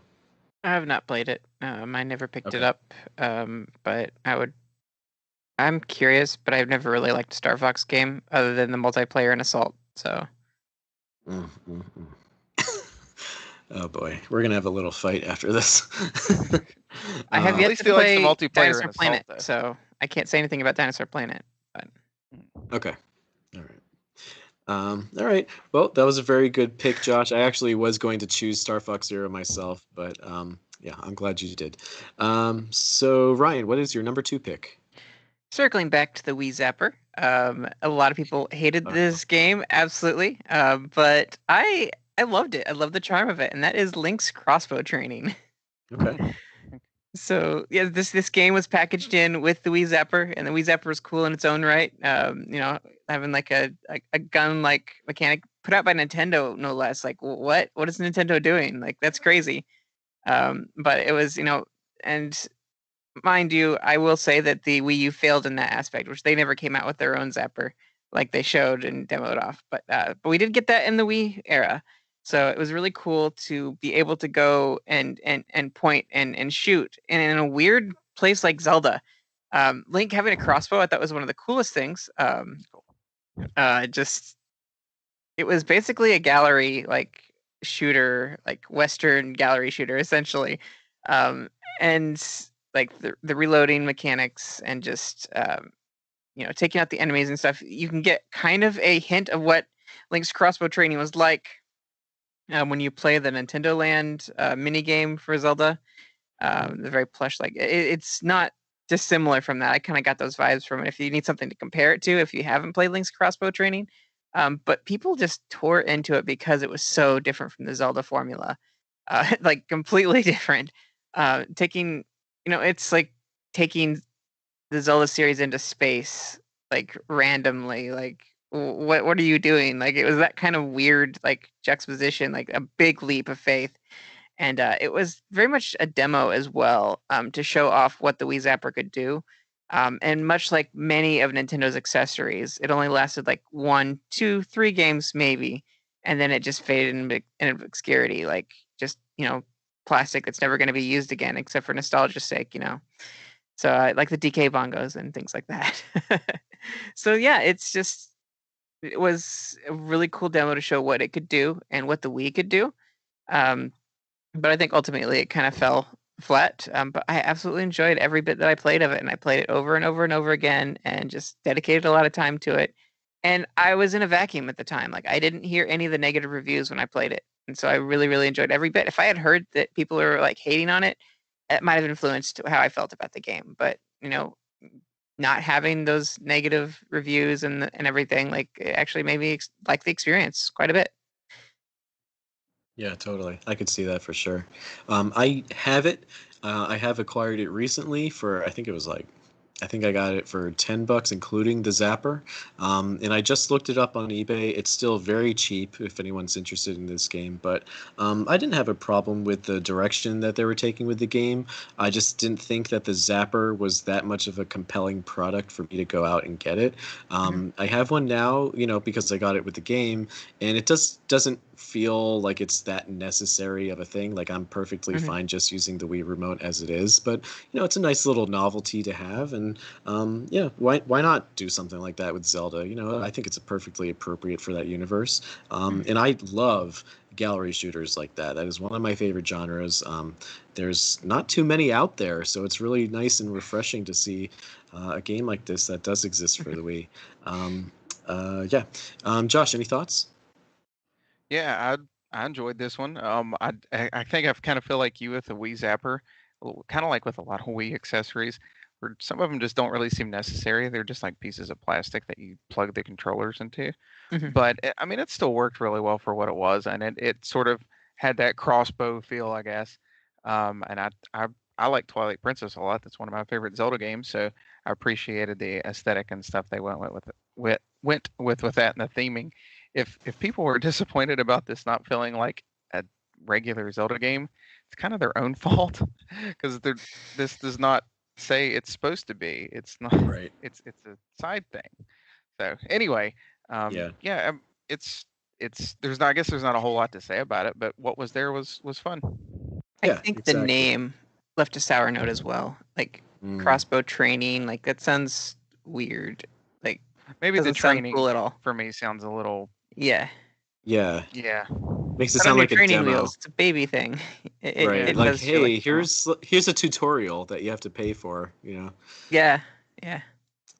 But I mean, I don't know. I like when they kind of like reuse assets from beloved games, and it kind of gives you like a new experience in that universe. Why not? And like Josh said, if they were to put out a whole entire game based off of it, I don't think people would be overly thrilled, especially if it was a Zelda game. So I think something that's short and sweet and kind of arcadey, like what they released, is perfectly appropriate. So I do look forward to going back to that and kind of letting you know what I think about it. Cool. Good pick, Ryan.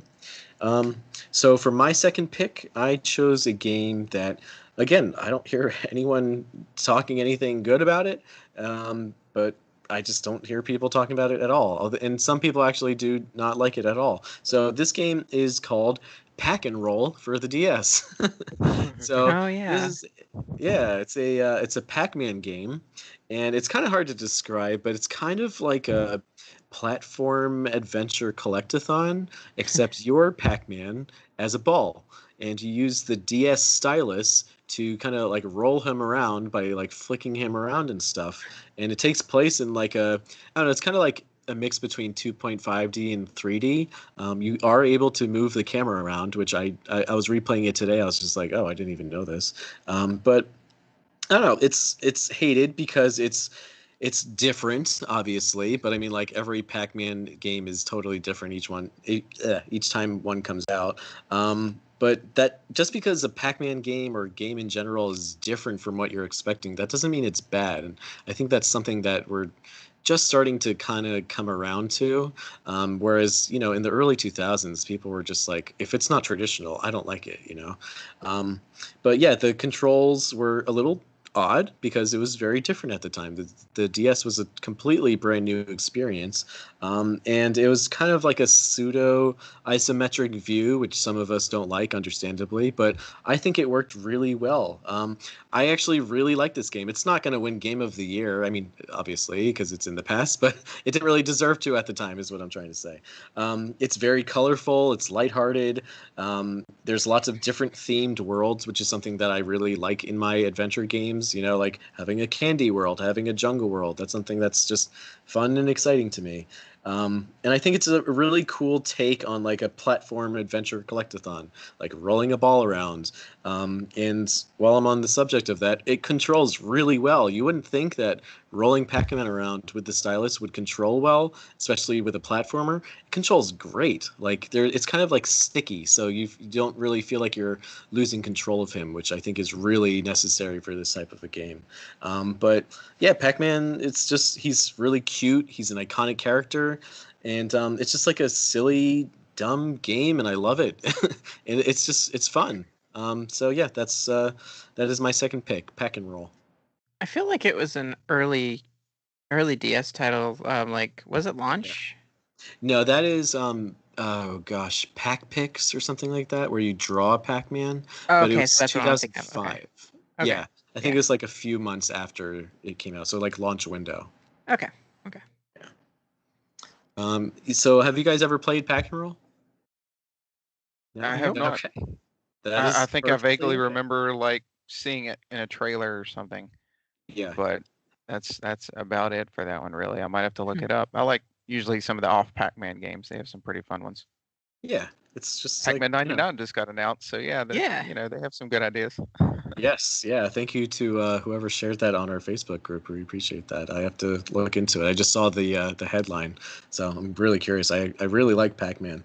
I didn't know about this game at the time. I don't even think that I really saw it in like Nintendo Power or anything. This is a game that I found out about a few years ago, like 5 or so years ago, and I just saw like YouTube videos about hidden gems. I mean, I'm guessing, I don't remember, but it had to be, and I'm really glad I picked it up. I think I got it for like, I don't know, $3, and it's great. It's very simple, and there's a good amount of challenge. It's not really that frustrating. It's just a fun little dumb DS adventure game. So if that interests you, I really do recommend Pack and Roll, as long as you have your expectations in check.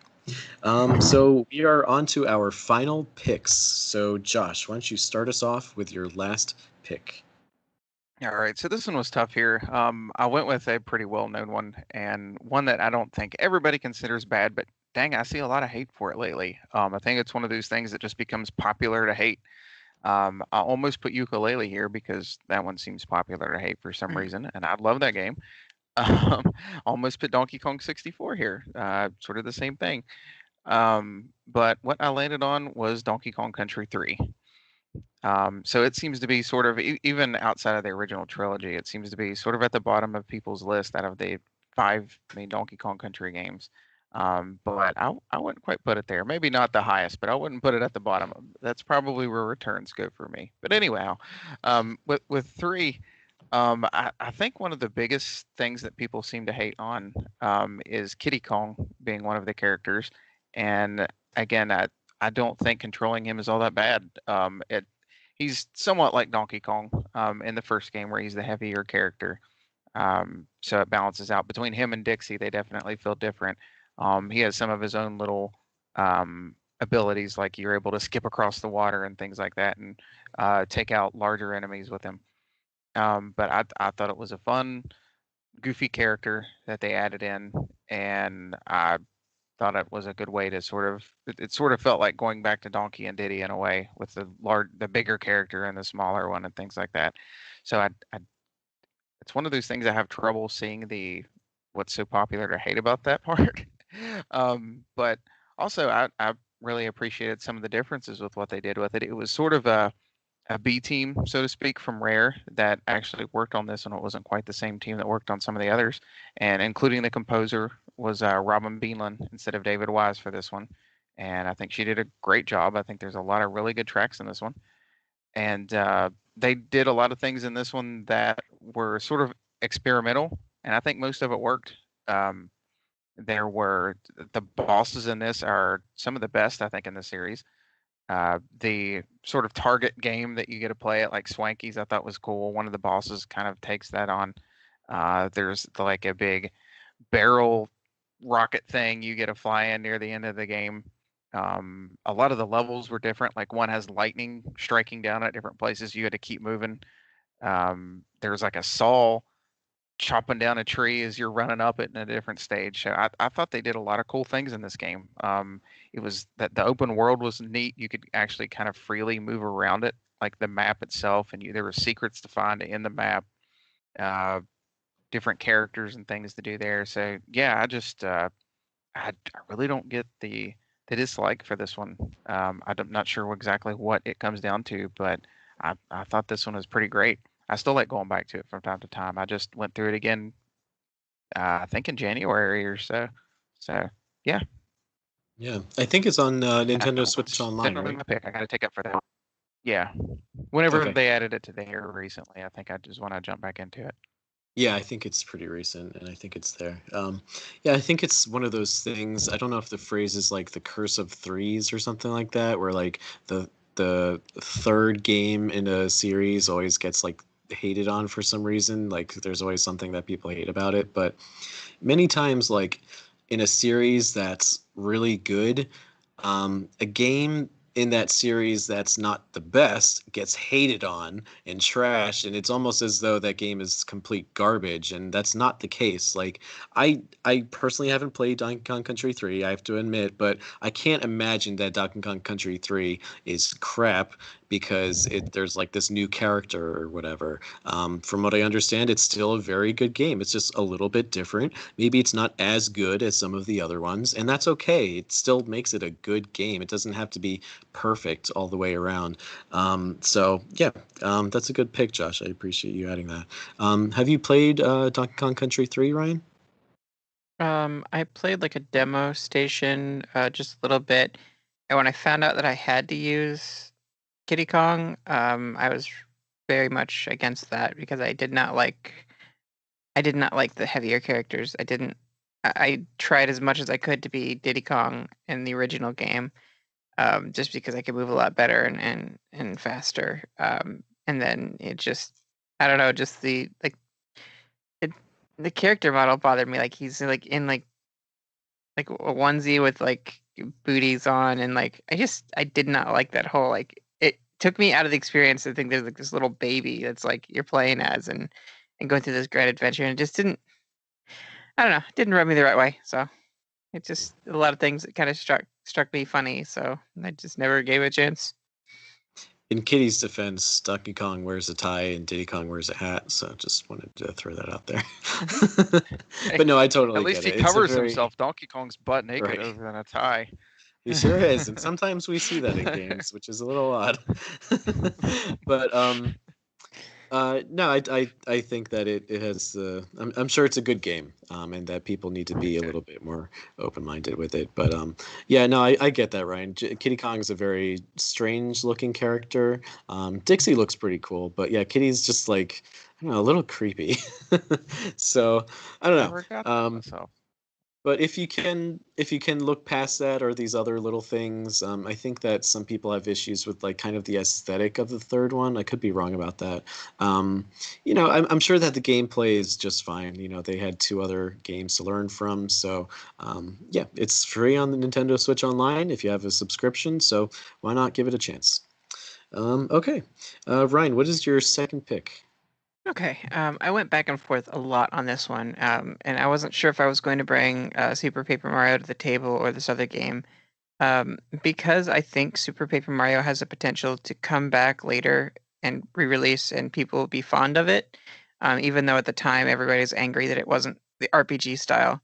Um, I kind of moved away from that one and went to another game that was harder to pick out. Like there are other worse games in the series, but no one really talked about this game, and I just don't know if people skipped it or it hit the wrong audience at the wrong time or what really it kind of fell on deaf ears. And even then, like arguably, it's not a great game, at least a single player experience.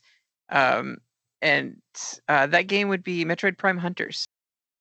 So with this game, it was the experience. If you had all of the pieces of the puzzle, it was a really fun game. Even in single player, it was fun, even though it had you go through like the same boss fight every single time. And every single stage was just a slightly harder version of this like tower that you had to take down. And there was a lot of backtracking, and like it was very divisive, and very like just it stretched the gameplay out for a game that already didn't have very much to offer as far as single player experience goes. But the fact that it had the Rumble Pack, if you had the Rumble Pack and were able to play with that, it felt really great. In fact, the Rumble Pack actually added to the sound because it made noises similar to what you have in HD Rumble nowadays. You can hear certain noises, but this was kind of the early HD Rumble, and it would have varying degrees of like intensities Oh, wow. to give kind of like audible sounds, which was really cool. Like there was some really cool cut scenes and stuff too. I want to say AVI, or I'm trying to think what the I video think that's it. that they used for Yeah. that. Really, really amazing graphics for a DS. A DS, not Yeah. a 3DS, a DS. Like it was just Right. beautiful. And like there was a scene whenever you go to a new planet where Samus's ship would take off, and the rumble that you felt from that, and the sound that it made, the zoom sound was just so cool. Like these moments that really just shone for me in a lackluster single player experience. You did have your kind of like mini boss fights where you fought other hunters, which was quite fun. In fact, that's the game's real like shining point is its multiplayer offerings. To be able to go and be in a competitive first person shooter like game, each character, each hunter had their own special like morph ball mode. They had their own special bombs, different ways that they played, their own special weapons. But then you could also pick up like a shared weapon or like use one of the other hunters' weapons. And the competitive scene was really cool, and it also supported the headset that came with the DS, or that you can pick up for the DS. So I got the whole experience. I had the Rumble, I had the headset on, and I was able to talk with people. Like I think it was in between matches or something like that. Like I got that kind of that early Call of Duty experience out of a Metroid game, and it was Nintendo Wi-Fi. Their early DS Wi-Fi offerings, and there weren't many games that did that at first, and this was one that really, really shone. And they put a lot of effort into this game for the cutscenes and everything. But sadly, I think they lost a lot of it with the story and the length of the game, what they could fit on the DS. But they really went for the graphics and the really good look for that. And albeit it does not look pretty, other than like those cutscenes, it is not a pretty game. But it is a lot of fun to play, and especially like just the online experience was superb, and the music too, pretty good. Um, the final boss was also pretty awesome. Um, and it was you got a really cool weapon at the end too that you could use against the final boss, and it was just a really well done like multiplayer experience. And I think it's weird to say that like this is like the best multiplayer experience that Metroid has ever had. As far as competitive goes, someone could argue that Federation Force is a really good co-op, but we don't have much else to compare it to. So, but yeah, it was such a good game. Like I would even say like better than the multiplayer in two, Metroid Prime 2. Just it was so fun to do, and it was all competitive. There you could have like teams and stuff and work with teams, I believe. But I never really had anyone else to play with. I just played online with people, and that was where I got really good at the game, and just like really really played it. And I found that I enjoyed doing competitive games. Like I would play Trace, and if you sat still for long enough, you turn invisible. And Trace is all about sniping and headshots and things like that. And I was able to take out modders just because the headshot would count as a kill like right away. So if you happen to hit someone who's invisible or glitching around at just the right point, you could take them out. And there was a lot of cheating going on later in the game. But on those early days when everybody was on the same playing field, it was a blast. Cool. Great pick, Ryan. Yeah, I totally agree that this is kind of like a hidden gem that people tend to overlook. Not really a hidden gem, just like, it's from a popular-ish franchise, but people tend to overlook this one, which I think is a shame because it was really ambitious at the time. Josh, do you have any thoughts on Metroid Prime Hunters? Yeah, I've went back and played it some. I like all the other Prime games, even Prime Pinball. This one's at the bottom of that list. I didn't really get to play it multiplayer. I just didn't have anybody to play that one with. And I didn't really dig into it honestly until a couple years after it was kind of the new thing. And I enjoyed parts of it, and I was like, I played through all the Prime games. I got to play through this one too. And I like the idea of the different hunters and things like that. And it's all right at first, but then it's like the further I got, that's like the less and less I wanted to keep going. Mhm. Some of it was having to replay the same boss over and over again. That was just getting to be tiresome. It was like a long, drawn out fight, and it's sort of like an endurance run at some points where it was like, I can't avoid this one shot, but I know I can, if I shoot this and keep getting health, I can slowly get through this. So that was a bit of a drag. And then I think I really sat down and tried to get through it twice, like for real. And I think both times I got stuck at like the same part, and it was just like, I don't know what to do. And it was like, I think you have to go back to the planets again. Like there might be 3 or 4 planets. You have to go through them all, and then you have to go back through them all again. And it's like, as soon as you have to go back through them all again, I go back to one of them, and I always just get like confused and lost and all this stuff. And I'm like, it just loses me. Mhm. So I haven't really made it past that point. I definitely see some cool concepts there, and it's another one of those things where I'd like to see, hopefully, in Metroid Prime 4 when it comes out in 2037. That I hope they add some fun multiplayer to it, and I'd like to see more of these hunters again. Yeah, So, for yeah. sure. Yeah. We're definitely going to see Yeah. Silex again. Yeah, 'cause Silex he's in definitely. several games now. Right. Mhm. Very cool character design. That's probably one of my favorite things that this game introduced, all these different hunters and these crazy styles that they have. And it wasn't made by Retro Studios. It was made by this other company with some assistance by Retro. So, it's pretty bold of them to include these new characters. But yeah, I think they did a really good job. As I mentioned before, it's a really ambitious game.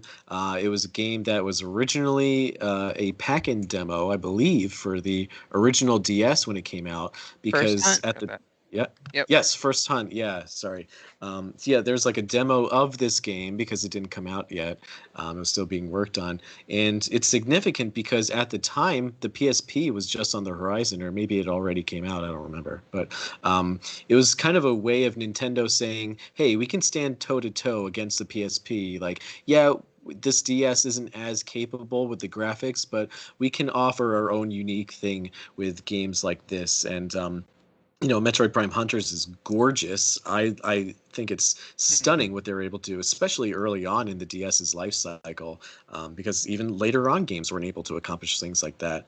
And it's a Metroid Prime game on a handheld system. It's amazing.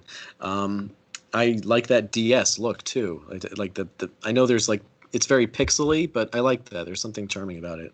And I thought it played as well as it could. It was a handheld, touch screen with a stylus Metroid Prime game, and I thought they did a really remarkable job with that kind of control setup.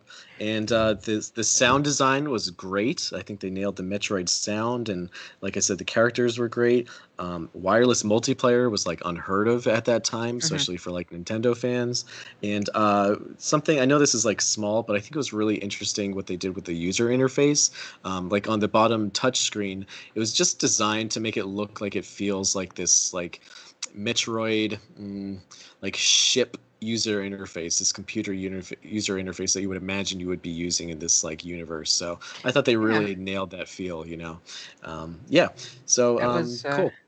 that was unique to each hunter, which was pretty cool.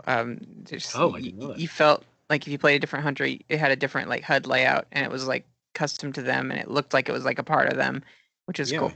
And then I will say that like I played it with the thumb button strap that came with the original DS, and that was the best way to do it without the stylus instead of using your thumb to aim, because it made it that first person experience like you had another analog to aim with instead, Wow. because you had direct working with your thumb. It definitely there's a lot less thumb cramping from using the stylus to try to do a first-person shooter, which was crazy. It shouldn't have worked, but it did if you had the right stuff. And now you can't play the game anymore. So Right. you can't play the online experience. It was so great. You can play like against bots, but it's nothing comparative at all. So Yeah. it's kind of lost the time, really. Right. Well, if anyone's interested in Metroid Prime Hunters, it's still relatively cheap for the DS. I think I got it for like $10 not too long ago, and I believe it is also on the Wii U Virtual Console while it's Don't still do it. running. So, okay, Don't do yeah, it. that's If true. you want to Don't be a do that. collector, pick it up, but don't play it on that. Play it on the DS, Right. please. Sure, sure. Good point. Cool. Thank you for sharing that, Ryan. Very good pick. So for my final pick is well. Let me just say that my runner-up is a game that I really, really love, and all of us have played it together.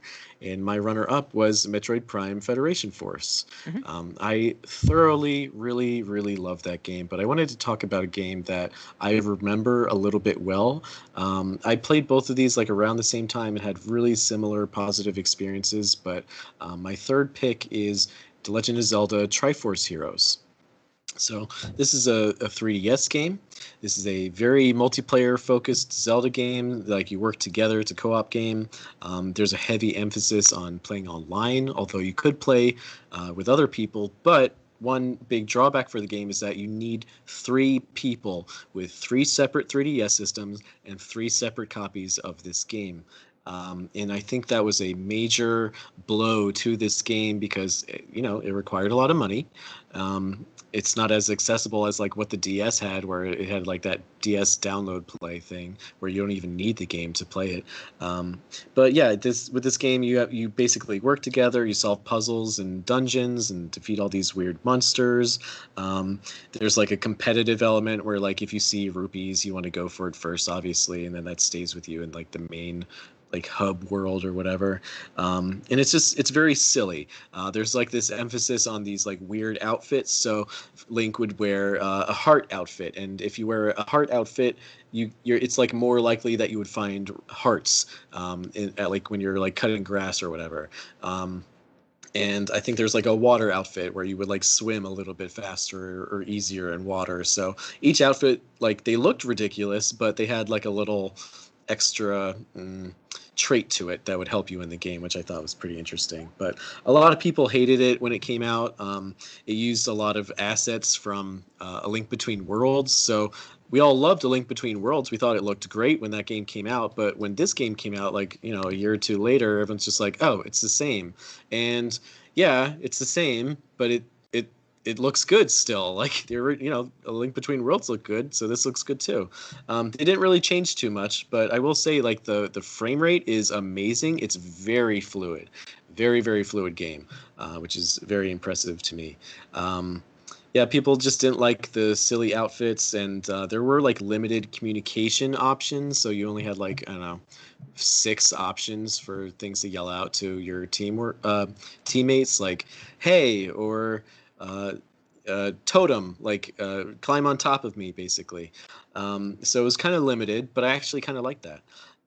Something that really killed the game for me, though, is that there were trolls in this game. I don't know if there's some type of subreddit or something going on, but many times I would play the game, have an awesome time, and one of the most enraging things I've ever experienced in gaming is that right before you would get to the end, the troll would just stand right before the finish line and just yell, ha ha, ha ha, ha ha, that prompt over and over again, which means that you don't get anything that you did for the past 20 minutes, half hour or so. So all the rubies you collected are gone. Um, and all you can do is sign off, and when you sign off, you get penalized for that because it shows that you didn't finish the game thoroughly, which is understandable why they had that implemented. But it was frustrating for me because it's like, I played the game, but this guy's just being a jerk. So that's something that kind of killed it for me. So you know but trolls aren't there anymore because nobody's there playing this game. The online mode is quite dead at the moment. And the story itself in the game, it's very silly and funny, but it's not really a reason to go back. But, I cherished my time with this game. I loved meeting people from around the world and working together with these like limited communication options to overcome these weird puzzles and obstacles. The bosses were really, really, really clever and interesting and weird. And I loved the outfits and how like you felt rewarded each time you left that dungeon and got the rubies that you needed for like a new outfit. There's just something about that, and it's just like a fun, silly nonsense experience, and it's a Zelda game, so there's like good quality. So yeah, I really cherished my time with Triforce Heroes. Have you guys ever played it? No, I definitely skipped that one. Though I am very interested in playing it. If we can get 3 people together in a room to play it, I wouldn't be opposed to that. If the online still works, yeah, I'd be interested in that. I wrote it off pretty quickly. There's too many games to play at the time. I think I heard bad things about it. And why would I pass up a chance to see Link in a dress? Right. Yeah. I mean, it did come out, in your defense, it did come out during like a very busy time when a lot of really great games came out. And I was really skeptical about getting it because I was just like, I don't have time for this. It's not like I don't even like Zelda games that much. Hot take. But I mean, I do. It's just I haven't really played too many of them. I love Ocarina of Time. I'll say that much. And Wind Waker. But what was I gonna say? Yeah, I was just like, you know what? If there's ever a time to play and get this game, it's right now. So I bought it on launch day because I'm like, the online is only going to be hot for like a couple months, so I might as well get it now and play it. And I'm really glad I did. I had a great time. Josh, have you played it? No, just I think there was a demo for it on the 3DS. This is possibly one of the only official Zelda games I have not played. Other than like the CDI games, but I don't really count them. So, yeah, with this one, there was a couple of things. I've always gotten really annoyed with. Now it's not so much a thing because it's just a Switch, but I always got really annoyed when Nintendo would want to put all these multiplayer focused games on their handheld instead of their home console at the time. So I was like, my home console, I have multiple controllers. I have people that can sit down and we can have a good time with it. With these handheld consoles, I don't have people that, especially as an adult, not all of us have all these, the 3DSs or DSs or whatever, and your own copies of it and all that sort of thing. We're not really going to get together and sit around usually and do that.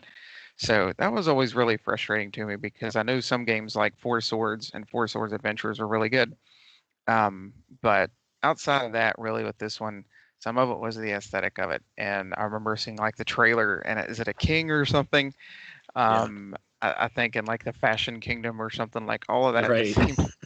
And like I can handle like stupid funny, like I can handle that, but this just seemed really lame Yeah. to me. And that along with just like the restrictions with, I think you said there's not even download play with it. I heard trying to play it by yourself was just not good. Right, it's not.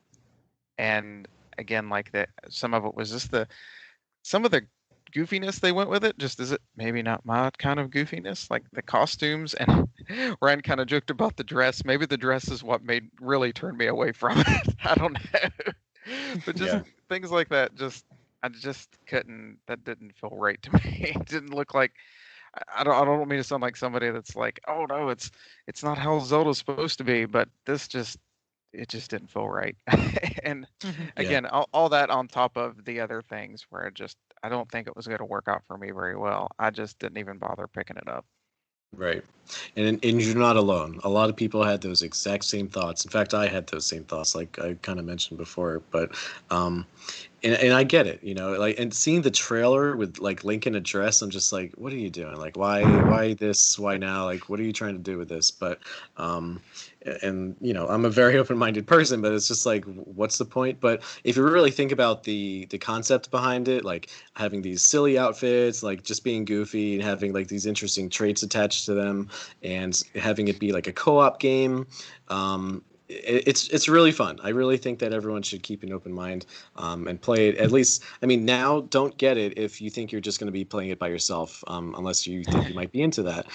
If you have if you have 3 people, including yourself, who you think might get a kick out of it, I really do recommend it. The online works perfectly fine, and it's a really great experience with friends.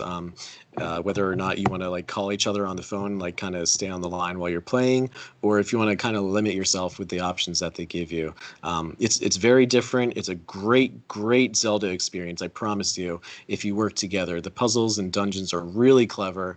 The bosses especially were very interesting, and one thing I'll just end with is that, Ford Swords Adventures is an awesome game, but it kind of focused on like puzzles that were more horizontal. Whereas with this game, because it's on a 3DS, a 3D system, it focused on like this vertical aspect, and I thought that was really interesting.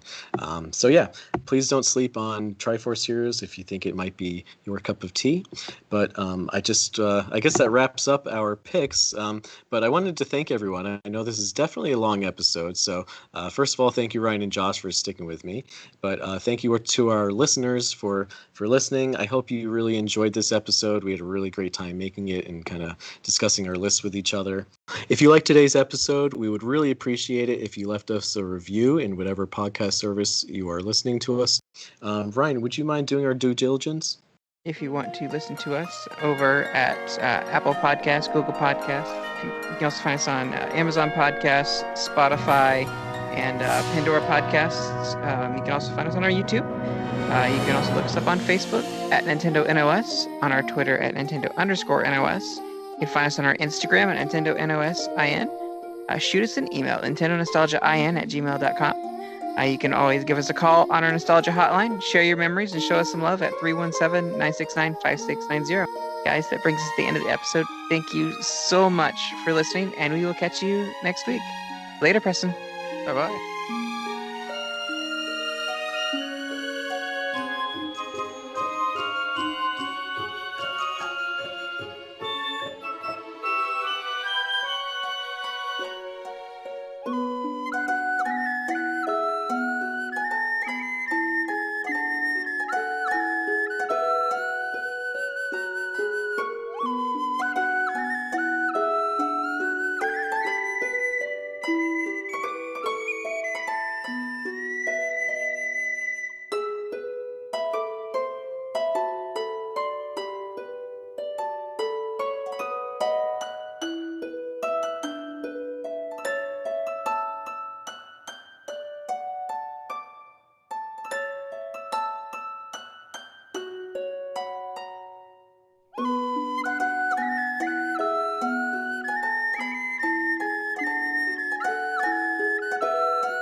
To all of our listeners, if you enjoyed our episode tonight, we would really appreciate it if you left. You know what? Screw it.